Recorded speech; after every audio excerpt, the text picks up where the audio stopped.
नमस्कार। आज हम पढ़ेंगे अजामिल की कहानी जो ली गई है कार्तिक पुराण से। कन्याकुब्ज नामक एक शहर में एक ब्राह्मण रहता था। वह बड़ा विद्वान और चारों वेदों में माहिर था। उसकी पत्नी गुणवान थी। उनके पुत्र का नाम अजामिल था। माता पिता अपने बेटे की पालना बड़े ही प्यार से करते थे। अति लाड़ प्यार से अजामिल लापरवाह हो गया।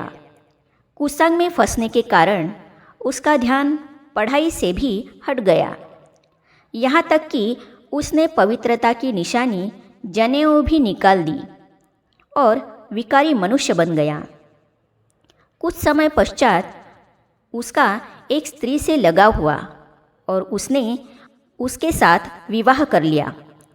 शादी के बाद माता पिता को भूलकर वह अपनी पत्नी के साथ ही रहने लगा। अजामिल के क्रूर व्यवहार के कारण मित्र संबंधी उससे दूर रहने लगे।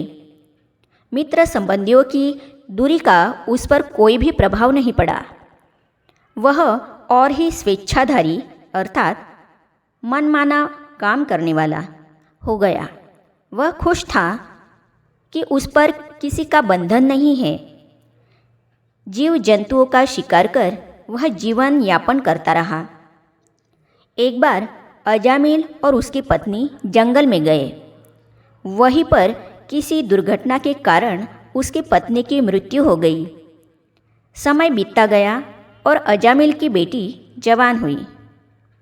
अजामिल जो अब तक पूरा भोगी बन चुका था और विकारों के कारण अपना विवेक खो बैठा था, अपनी बेटी पर ही मोहित हो गया। उन दोनों के 3 बेटे हुए। उनमें से 2 मर गए और तीसरे का नाम नारायण रखा। अजामिल अब वृद्ध हो गया। जब उसके परलोक जाने का समय निकट आया तब उसे जीवन भर किए हुए पापों का एहसास होने लगा। पश्चाताप की अवस्था में वह अपने पुत्र नारायण का नाम लेने लगा और उसे पुकारते पुकारते मर गया। अजामिल के मरने के बाद यमदूत उसे नरक ले जाने के लिए आए। साथ साथ विष्णु के दूत भी अजामिल को स्वर्ग में ले जाने के लिए आए। यमदूतों ने विष्णु के दूतों को संबोधित करते हुए कहा कि अजामिल स्वर्ग में जाने के लायक नहीं है। वह नितांत पापी है। उसने अपनी ही कन्या के साथ दुर्व्यवहार किया है। तब विष्णु के दूतों ने उन्हें समझाया कि यदि कोई जाने या अनजाने में विष पीता है तो मर जाता है, वैसे ही कोई जाने या अनजाने में भी ईश्वर का नाम लेता है और अपने पापों का प्रायश्चित्त करता है तो वह स्वर्ग जाने योग्य हो जाता है। ऐसा कहते हुए विष्णु के दूत अजामिल को स्वर्ग में ले गए। कई कथाओं में अजामिल को एक नेक आदमी की तरह भी दिखाया गया है। वह बड़ों का आदर करता था, बहुत रहमदिल और सच्चा इंसान था। पर शादी के बाद वह बिल्कुल ही बदल गया। अपनी संस्कृति और मूल्यों को भूलकर बुरी आदतों का शिकार बन गया। यहाँ तक कि चोरी भी करने लगा।